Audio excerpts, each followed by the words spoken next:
Dear me. That was more in than out. You cannot get any closer than that. It looked in all the way.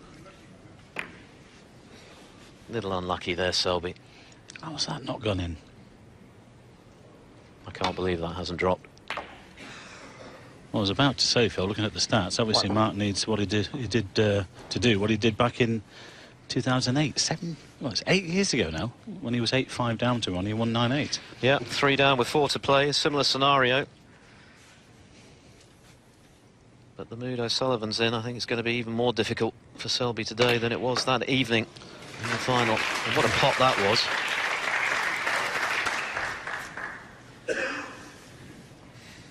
Needs another one, though. 4. Yeah, well, again, don't be surprised if this goes in. Medium pace, he might just be able to avoid the black here. Beautifully cued. I mean, that wasn't easy. 5. Slow down, though. Slow down. Super fast tables.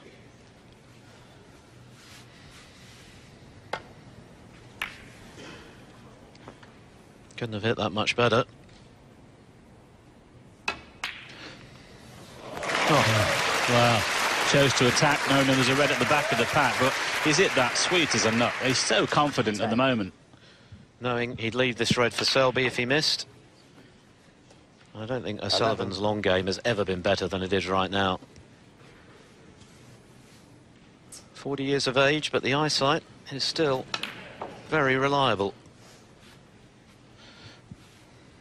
You've got to be concerned for Mark here. O'Sullivan won their last meeting, of course, which was as recently as last month at the Masters semi-finals. In fact, that was O'Sullivan's best performance of the tournament in winning 6-3. I think he's aware every time he faces Selby that he needs a little bit extra to get the job done. He has a lot of respect for his opponent's game. They play it very differently, but both extremely well. Well, they do seem to bring the best out of each other, don't they? 17.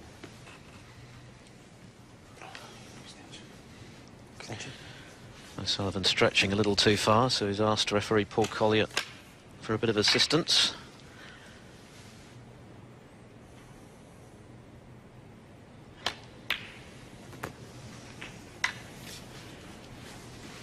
Thanks. 18. He's got the red just this side of the pink. He could play a little cannon on a red here and stay on that one. He's chosen to play on it, and he's played it beautifully. That's a great touch. 25. Looking to kill off the match here. He doesn't want Mark coming back at him. He knows what he's like when he starts.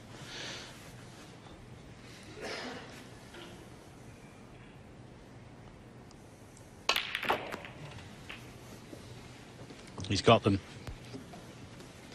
And for Mark Selby, you've got to say, Phil, it all started from that final black in the third frame. It could have been all different, couldn't it? If he got on the pink wasn't quite at the right angle. He was definitely playing on the double to the middle, came short, and then played a poor safety. Well, he actually didn't. He went for the pot and missed it by a mile, to be honest. And then the black that Ronnie knocked in was superb. It was, and Joe Johnson made the point that Selby could, earlier in that break, when he was clearing up to try and steal, have taken a pink 34. Instead of a blue, which would have meant that O'Sullivan could only have tied with the black. And that was perhaps an error of judgment. Hindsight's a great thing, of course. But that does feel like the pivotal frame at the moment.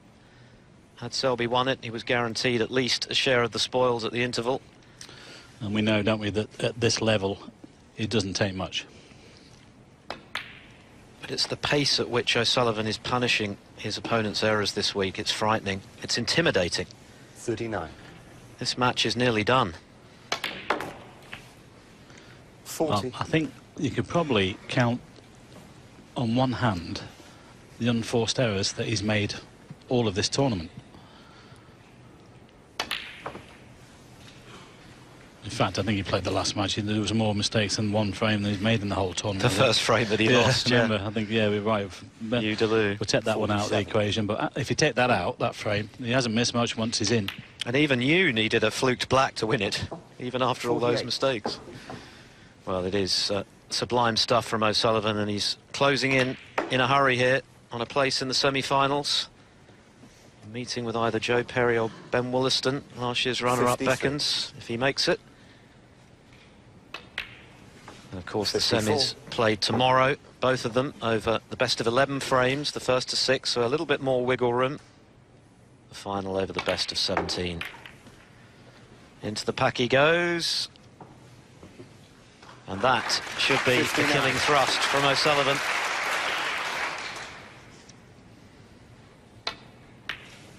Well, he missed 60. what for him was an absolute sitter of a black when he was entertaining thoughts of a 147 in frame 3. That aside, he's done very, very little wrong and an awful lot right.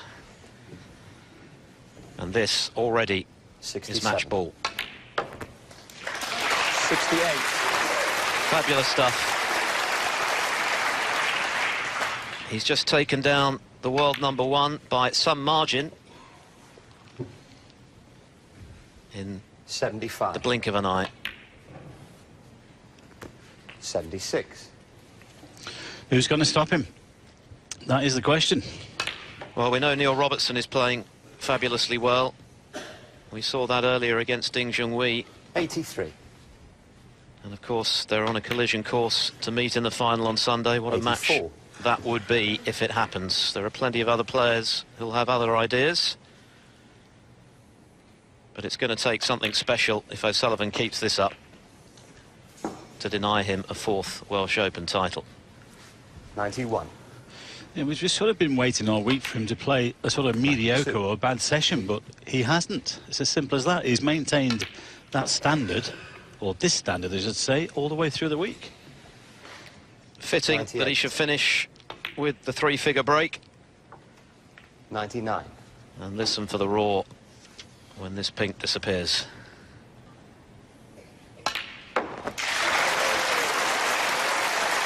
Well, the crowd have been royally entertained so far today. There are still a couple of quarter-finals to come, but what a couple of matches they've seen. The standard just sky high.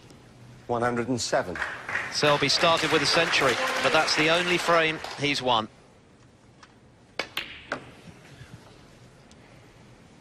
$110.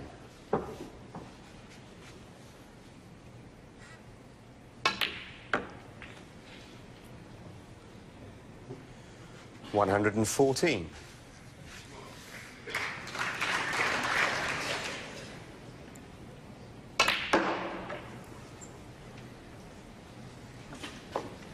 119.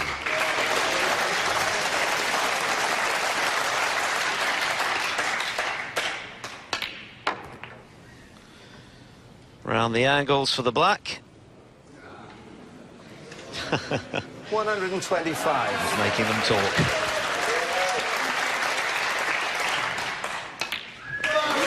What can you say? A total clearance of 132 from Ronnie O'Sullivan. That was, even by his standards, utterly brilliant.